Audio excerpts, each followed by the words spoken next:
Hello hello friends, welcome back. कैसे हो आप सब लोग? फ्रेंड्स, आई होप सब जन ठीक होंगे। और मैं अभी रीडिंग कर रही हूँ आपके पर्सन और उनके पेरेंट्स के बीच में, जिनको आप थर्ड पार्टी कंसिडर कर रहे हो, उनके बीच में क्या चल रहा है, क्या रिलेशनशिप है, क्या मतलब है ना, क्या घर में माहौल है। और आपके बारे में थर्ड पार्टी मतलब उनके पेरेंट्स आपके बारे में क्या सोच रहे हैं, वो देख रहे हैं। फ्रेंड्स, मुझे बहुत लोग मैसेज कर रहे हैं, मतलब जो लोग सेशन ले रहे हैं, मुझे मैंने देखा है कि आप अपने पार्टनर को नहीं भूल पाते, तो डेफिनेटली कि आपके पर्सन भी तो आपको नहीं भूल पाते। कहीं ना किसी तरह से आपसे कभी ना कभी तो बातचीत करने की कोशिश करते हैं। बहुत कम लोग हैं जिन कम्प्लीटली साइलेंट जोन में, तो वो चीज़ आपके पर्सन आपसे भाग जरूर डेफिनेटली रहे, लेकिन उनको ये चीज़ तो समझ में ही नहीं आ रही ना कि ये पर्सन जिसके साथ में मैं कोई रिश्ता नहीं रखना चाहता या कुछ नहीं रखना चाहता या आगे उनके साथ मैं रिलेशनशिप में नहीं बढ़ रहा हूँ, तो ये पर्सन मुझे इतना क्यों खींच रहा है। मैं दूसरे पर्सन के साथ में हूँ या नहीं भी हूँ, मतलब सपोज वो नहीं भी है या है किसी के साथ में, तो भी आपकी याद क्यों आती है इतनी। रहे उनके साथ में रहे या किसी और के साथ में भी है, तो आपकी इतनी याद क्यों आती है? क्यों आप इतने उनको है ना परेशान करते हो, और आप किसी और के साथ में जाते हो तो उनको नहीं अच्छा लगता है? क्यों ये सब होता है? ये क्वेश्चन के आंसर उनको ढूंढने की ज़रूरत है ना सख्त। वो गॉड उनको आंसर डेफिनेटली देगा, ऐसा नहीं कि नहीं देगा, लेकिन ढूंढने की सख्त ज़रूरत है।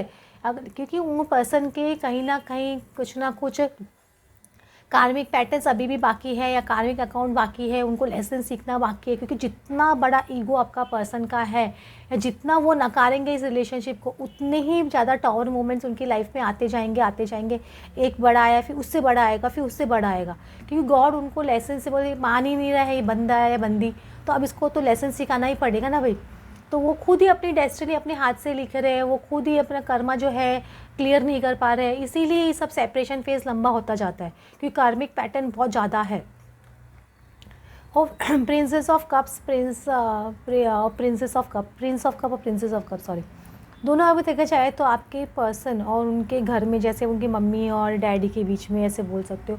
फाइव ऑफ कप्स मतलब थोड़ा गिल्टनेस डेफिनेटली है पेरेंट्स के बीच में और बच्चे के बीच में, जो भी है एक गिल्टनेस है। आपके पर्सन को भी गिल्टनेस है कि है ना, वो मम्मी डैडी के साथ में उस तरह का रिलेशन अभी नहीं रहा, या वो मेरी बात नहीं समझ रहे हैं, उनसे बहुत अच्छे से बात नहीं कर पा रहे अपने पेरेंट्स से, या उनको अपनी बात समझा नहीं पा रहे उनकी वजह से, और या गुस्सा उनको एक्सप्रेस कर रहे हैं। तो किसी भी बच्चे को अच्छा नहीं लगता है ना अपने पेरेंट्स से इस तरह से बात करना।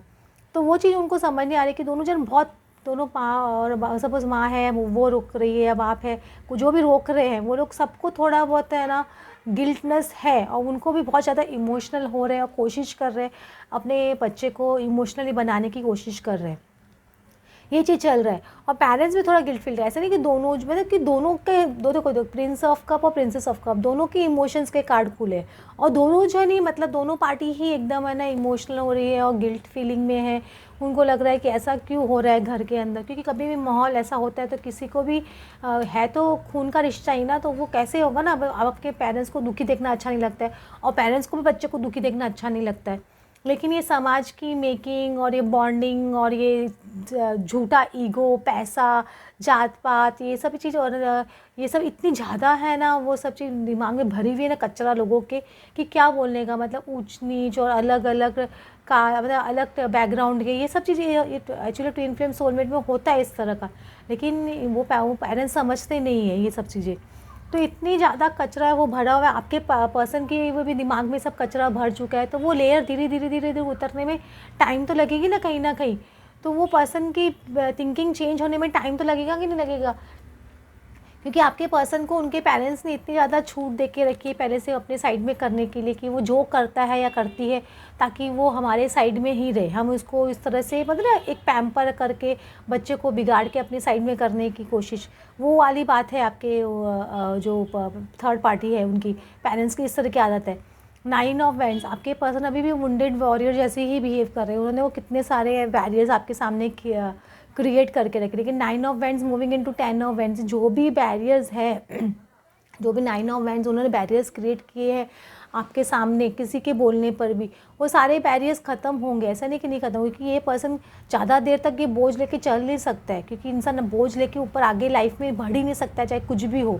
अगर वो सोचते आपके पर्सन कि आपको छोड़ के आगे लाइफ में बढ़ जाएंगे या किसी और के साथ में इन्वॉल्व हो जाएंगे या किसी के साथ में आगे लाइफ स्टार्ट कर सकते, तो नहीं कर सकेंगे, क्योंकि वो आपको पहले वो उनको खुद को सोचना पड़ेगा कि मैं ये पर्सन को क्या भूल पा रहा हूँ, कम्प्लीटली इसको अपने माइंड से, अपने हार्ट से निकाल चुका हूँ, तभी मैं उस पर्सन के पास जा रहा हूँ। क्या मैं आगे बढ़ पा रहा हूँ? नहीं बढ़ पा रहे हैं। जब नहीं बढ़ पा रहे तो वही तो गॉड खींच के कुछ ना कुछ लेके आएंगे। अगर सपोज वो बढ़ने की कोशिश करेंगे तो वहाँ से उनका वो कार्मिक अकाउंट है, वो कार्मिक पार्टनर है, तो कुछ ना कुछ इस तरह का उनके साथ में कुछ बड़ा लेसन सीखेंगे कि पूछे ही मत, कि ये ना वो ज़िंदगी भर याद रहने वाला होगा, ऐसे बोल सकते हो।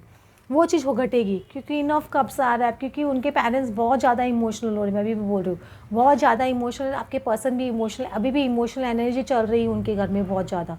तो वो आप लोग अगर सपोज आपके पर्सन इस तरह से बिहेव कर रहे हैं, इमोशनल हो रहे हैं, या आपको इस तरह की एनर्जी हार रही है, तो एक्जैक्टली आपके पर्सन की एनर्जी आप फील कर पा रहे हो। ये समझ लीजिए कि आपके पर्सन डेफिनेटली कि इमोशनल एनर्जी में है अभी एट प्रेजेंट।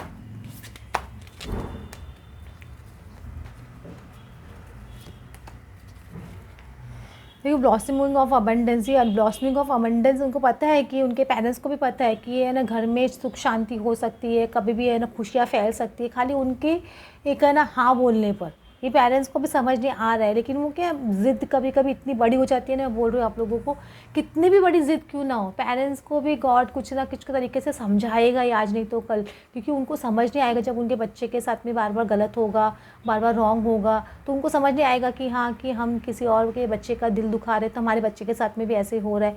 तो ये चीज़ पेरेंट्स लोग को भी समझने आती है, ऐसे नहीं कि नहीं समझने आती है।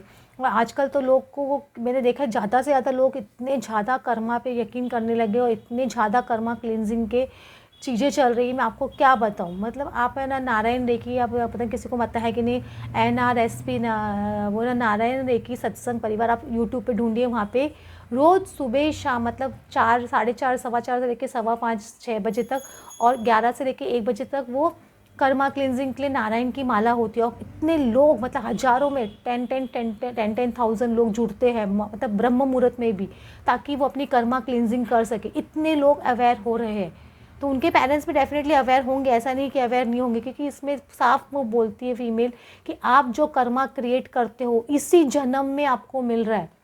और उसमें कितने लोग शेयर करते हैं कि हमने किसी और के बच्चे के साथ में ऐसे किया तो आज हमारे बच्चे के साथ में ये हुआ, हमने किसी के साथ में ये बुरा किया तो हमारे साथ में ये हो रहा है। ये देखा गया है, अगर आपके पार्टनर किसी ना किसी तरह से आपको हर्ट कर रहे हैं, उनके पेरेंट्स आपको किसी ना किसी तरह से हर्ट कर रहे हैं, तो वही चीज़ उनको फ्यूचर में मिलेगी ही मिलेगी, और तब उनको रियलाइजेशन होगा कि हम ये क्या कर रहे हैं। तो ये चीज़ें उनको आजकल कर्म लोग पहले मानते नहीं थे, उनको लगता था कि इस जन्म का नेक्स्ट जन्म में कैरी होता है, ऐसा नहीं है। इस जन्म में डेफिनेटली थोड़ा बहुत कैरी होता है, लेकिन इस जन्म में भी काफ़ी चीज़ आजकल लोगों को मिल रहा है, क्योंकि हम सतयुग की तरफ एक बढ़ रहे हैं। एक एप्रिशिएशन कार्ड आ रहा है, मैजिशियन एंड द मिरर आ रहा है, तो आपके पर्सन और आप दोनों एक दूसरे को डेफिनेटली मिरर कर रहे हो भी, ऐसे मुझे लग रहा है। और मैनिफेस्टेशन दोनों की तरफ से, आपके पर्सन की तरफ से भी मैनिफेस्टेशन है और उनकी तरफ से भी मैनिफेस्टेशन है। और एंजल ऑफ स्ट्रेंथ, दोनों ने हिम्मत बहुत रख रखी है, आपने भी हिम्मत रख रखी है, आपके पार्टनर ने भी हिम्मत रख रखी है, और उनके पेरेंट्स ने भी हिम्मत रख रखी है। एक्चुअली ये हिम्मत की ज़रूरत तीनों को अभी बहुत ज़रूरत है। आपको भी हिम्मत की ज़रूरत है, आपके पार्टनर को भी ज़रूरत है, और उनके पेरेंट्स को भी ज़रूरत है, क्योंकि टाइम ही इस तरह का चल रहा है। क्योंकि धीरे धीरे जैसे इल्यूजन्स निकलेंगे ना, क्लैरिटी आती जाएगी। आपके पर्सन को एक्चुअली क्लैरिटी नहीं है, इसीलिए वो आपकी तरफ नहीं बढ़ पा रहे, इसलिए वो इतना स्ट्रॉन्ग एक्शन नहीं ले पा रहे। जब उनको क्लियर क्लैरिटी आएगी कि यही पर्सन मेरा है, इसके साथ में ऐसा कनेक्शन क्या है जो मैं इस पर्सन को भूल नहीं पाता हूँ, इसके बगैर नहीं रह पाता हूँ, ना ही किसी और की तरफ जा पाता हूँ, कोशिश भी करता हूँ तो भी नहीं जा पाता हूँ, जा पाती हूँ। तो ये चीज़ हो रही है आपके पर्सन के साथ में, तो आपको थोड़ा पेशेंस रखना ज़रूरी है, और आपके पर्सन को भी पेशेंस रखना बहुत ज़रूरी है, आप ऐसे बोल सकते हो। देखो अवेयरनेस, वो ना आपको अवेयरनेस में, मैं क्या बोल रही हूँ, आपके पर्सन को अवेयरनेस में आने की सख्त ज़रूरत है। अगर वो अवेयरनेस में नहीं आ रहे हैं तो डिवाइन इंटरवेंशन होगा। गॉड का तरीका अलग होता है इंटरवेन करने का, और उनको समझाने का कि भैया या बहन जो भी तुम हो, अगर तुम नहीं मान रहे हो तो तुमको हमको इस तरह टावर सिचुएशन में डालना ही पड़ेगा। तो अगर तुम नहीं सुन रहे हो, तुम नहीं बात समझोगे, तो हमको तुमको इस सिचुएशन में डालना ही होगा, और कुछ उपाय नहीं है। मॉरलिटी का कार्ड आ रहा है, इनर वॉइस का कार्ड आ रहा है। उनको एक ना एक दिन तो अपनी इनर वॉइस सुननी ही पड़ेगी, और उनका ट्रांसफॉर्मेशन चालू है आपके पर्सन। ऐसा नहीं कि ट्रांसफॉर्मेशन चालू नहीं है। अगर आपको चेंजेस नहीं दिखाई दे रहे तो कोई बात नहीं, आपको चेंजेस आगे दिखाई देंगे, लेकिन ये पर्सन का ट्रांसफॉर्मेशन डेफिनेटली चालू है। ऐसा नहीं कि ट्रांसफॉर्मेशन नहीं चालू है। तो ये पर्सन को अपने ट्रांसफॉर्मेशन से गुजरने दीजिए, अपना ट्रांसफॉर्मेशन होने दीजिए, ऐसे बोलिए। ये ट्रांसफॉर्मेशन अगर कुछ भी नहीं हो सकता, आप अगर सामने वाला पर्सन चेंज नहीं होगा या वो अपने आप में चेंज नहीं लाएगा तो इंटरवेंशन, डिवाइन इंटरवेंशन से होगा ही होगा। अभी मेन कंसर्न मैरिज का कंसर्न चल रहा है उनके घर में, आपके पर्सन के और आपके पर्सन के माइंड में भी मैरिज का कंसर्न सबसे ज़्यादा चल रहा है। देखिए आपके पर्सन को पता है कि उनका ग्रेट फॉर्च्यून उनके लव रिलेशनशिप में है, उनको ये चीज़ भी समझ नहीं आ रहा है कि मेरा फॉर्च्यून कहाँ पे। उनका कंसर्न ही यही है कि वो लव आपसे करते हैं और उनके पेरेंट्स ये बात नहीं समझ रहे हैं। फिर भी उनके पेरेंट्स को समझना पड़ेगा, उनके पेरेंट्स भी एक चीज़ का कंसर्न हो रहा है कि ये मेरा बच्चा इस लव रिलेशनशिप को आगे भूल नहीं पा रहा है और ना ही कहीं आगे बढ़ पा रहा है। तो ये चीज़ उनके पेरेंट्स के माइंड में भी चल रही है एट प्रेजेंट।